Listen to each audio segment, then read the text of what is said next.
Good morning বন্ধুরা, এখন বাজে সকাল 7টা আর আমি যাচ্ছি পড়াতে। আর পড়াতে আমি চলে এসেছি আর বৌদি আমাকে চা বিস্কুট দিয়েছিল খেতে, তাই চা বিস্কুটটা খেয়ে নিলাম।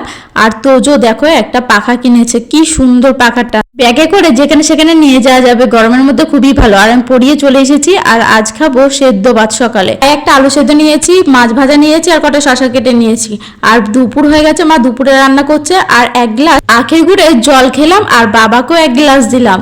আর দুপুরে দেখো কি রান্না হয়েছে, উচ্ছে আর ঢেঁড়স রুই মাছ দিয়ে। আর জানোই তো ঢেঁড়স গুলো কেমন নালা নালা হয় খেতে, কিন্তু ভালোই টেস্টি হয়েছিল। আর চলে এসেছি এখন আরংঘাটা। আর আরংঘাটে এসে যা হলো আমার সাথে, খুব একটা বাজে ব্যাপার। আরংঘাটা স্টেশনে উঠেছি আর চোখের সামনে দিয়ে ট্রেনটা বেরিয়ে গেল। আবার 1.5 ঘন্টা পরে ট্রেন। আর ভালো লাগে বলো?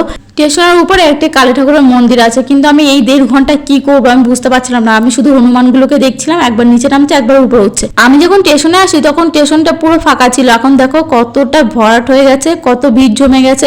আর অবশেষে আমার ট্রেনটা এলো আর এখন আমি ট্রেনে উঠেছি। দেখো ট্রেনের ভেতরেও কত ভিড়, দেখেছো তো? অবশেষে আমি রানাঘাটে চলে এসেছি আর আজ খাবো আমি আইসক্রিম। এখনকার মতো এইটুকু, দেখা হচ্ছে পরের ভিডিওতে।